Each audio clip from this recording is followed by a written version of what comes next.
Retro 510, March 2004 and 2009. The mobile phone industry burst into life in the spring, and March 2004 and 2009 were no exception, with devices being announced from all sorts of different manufacturers. March 2004. Featuring a design that was radical, innovative, but basically unusable, the Nokia 7610 was a capable Symbian smartphone with a feature set that was impressive for the time, but Nokia went completely nuts with the design and gave the 7610 a very interesting but hard to use keypad and an asymmetrical design that at least looked different from most of the competition. Motorola, meanwhile, were pursuing Linux as a smartphone platform with the Motorola E680 touchscreen device. They also launched the Motorola E398 music phone, which resurfaced a year later as the infamous Motorola Rocker. Motorola were also an early pioneer of 3G devices, and the Motorola E1000 was one of only a very small number of 3G handsets available at the time. Featuring a flip-out screen and a big camera mounted in the side of the phone, the Panasonic X300 looked like a combination between a camcorder and a mobile. And with Panasonic's reputation for camcorders, then you'd be forgiven for thinking that this would be an impressive piece of kit. Instead, it was just a design gimmick. The camcorder functions were awful, the phone had limited memory, and it was extremely difficult to get the low-quality videos off the phone, even if you wanted to. A long-forgotten form factor today, the rotating phone was a pretty rare sight even back in 2004.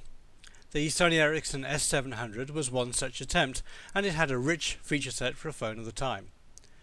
In the end, this type of phone never took off, but instead we were plagued with slider phones that did pretty much the same thing but in a more convenient package. Siemens phones had a unique naming system where the last two digits indicated when a device was announced, which gave us a trio of stylish 65 devices.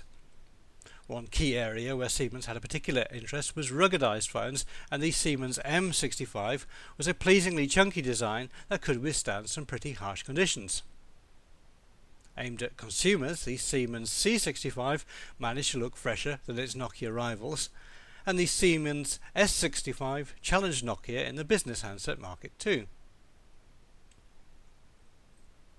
Germany had Siemens and France had Sagem.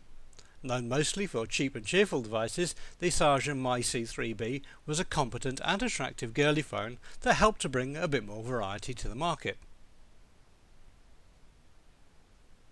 March 2009. Nokia focused on music with the Nokia 5730 Express Music smartphone with a slide-out QWERTY keyboard, the rather dull and ultimately cancelled Nokia 5330 Express Music, and the rather inexpensive but fun Nokia 5030 Express Radio. March was a big month for Samsung, with the launch of several devices. A pick of these include the very rugged and completely waterproof Samsung B2100, which is one of our favourite phones of all time. The Samsung C5212 Duos was an early dual SIM device aimed mostly at emerging markets. The Samsung S5230 and S5600 were a pair of low-cost touchscreen feature phones that simply couldn't deliver smartphone features, although they did come with a smaller price tag.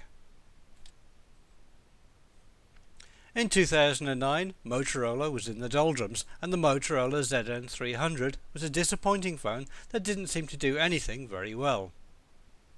The elegant and glossy Sony Ericsson T707 showed just how attractive clamshell phones could be. If you were looking for something completely different, the Hyundai MB910 wristwatch phone might make you feel a bit like James Bond. Alternatively, if you have 007's budget, then the exquisitely engineered but rather pointless Tag Heuer Meridiist might be more your thing.